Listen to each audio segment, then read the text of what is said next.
People today can agree that bullying is awful. I've seen videos and read things on bullying. So many children harm themselves because of bullying, but people today think about bullying too generally or just too specifically. People need to see that bullying is caused by so many things that it's hard to count. I think if we work together on solving one thing at a time, it can be solved altogether. There are a lot of topics, so I decided to start with one close to myself. Bullying can be caused by religion. Not to say that religion is bad, but it does have its consequences on immature children and teens.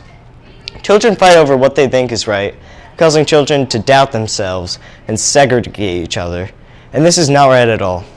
I bet all of you know that bullying affects others.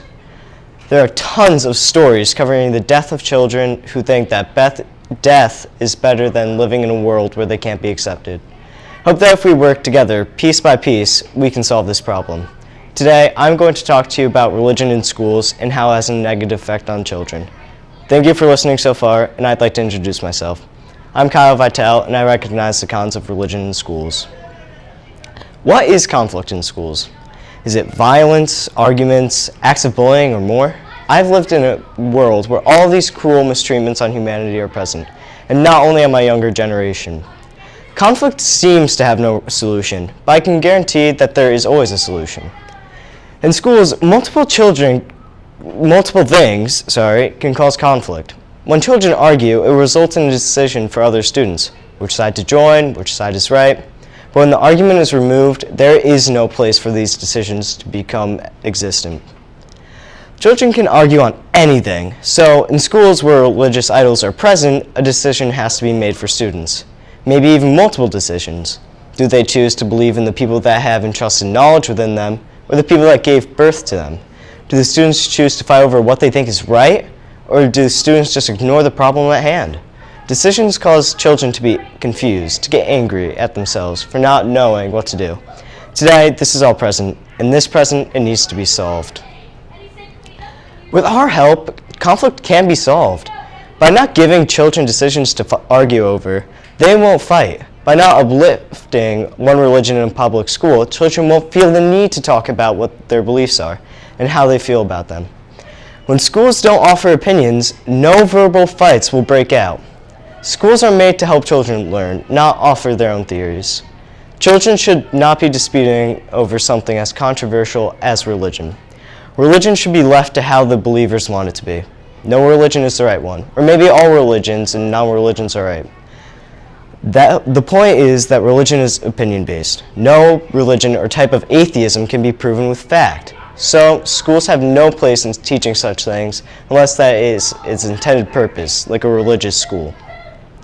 Children can instead have school be a place where the only types of arguing are the ones that are graded to teach a subject. That is what we need to make schools, a place without conflict. In one school paper, a girl explained how she felt her life was being an atheist. In some context to this article, the website that posted it claimed that the school did not allow it to be published. The school decided how the students should act. Most cases are right for the school to be able to act in this manner, but the school not only shut down this article, but in doing so, just feared that she was right, or they didn't believe her, or didn't want her to express herself. In this story, the school decided on something that concerns religion, and not only that, denied the girl to explain how she felt. The girl talked about how religious students got clubs and had ministers helping them out. She went on talking about how some teachers made their religious preferences clear to the entire school, and that the board said a prayer every meeting. So if you feel that you don't understand how this relates to bullying, allow me to explain. Religious children got better privileges than the atheist students. Possibly, it may have only been Christians or one other religion. The point is that the religion was set up as having more respect from teachers. The school board had their opinion on religious matters, and of which affected on how they ran their school. The students that didn't want this to happen didn't get to have a say in the matter. And the students that did agree thought the other students were crazy. The way that these teachers decided that religion was better in a way set a system that can cause harassment to which the bullies get no punishment. So another cause of religious bullying is the way that teachers set up their public school. We can solve these problems.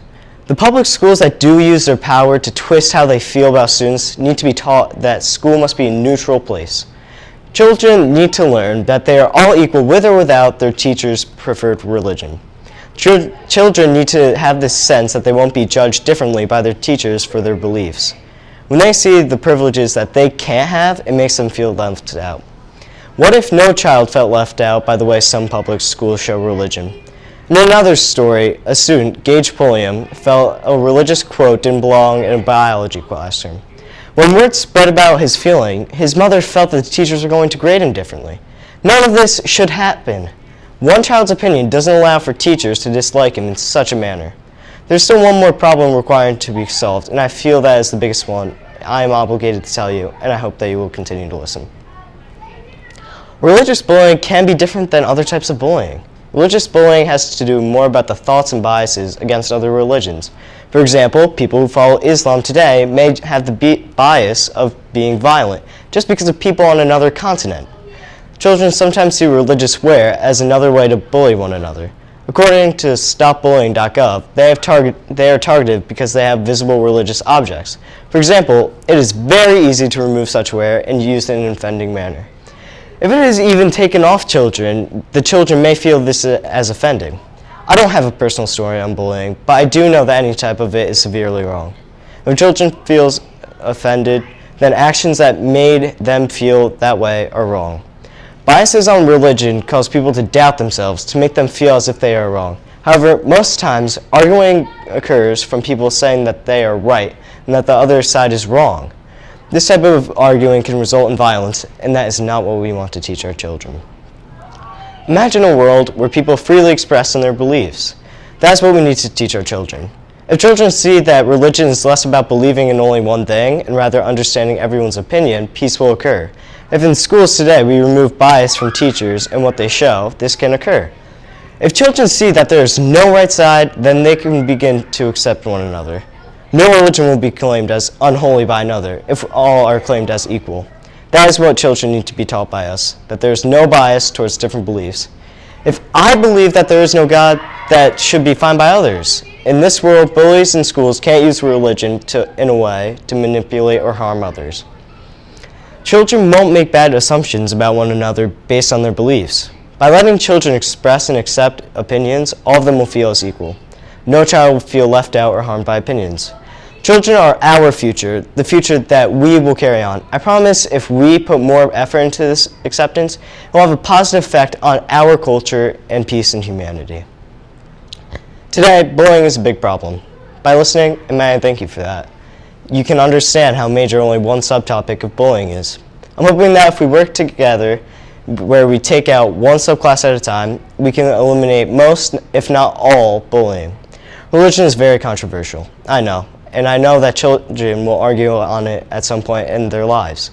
But when it is taken out of schools, the times that it is argued will drop.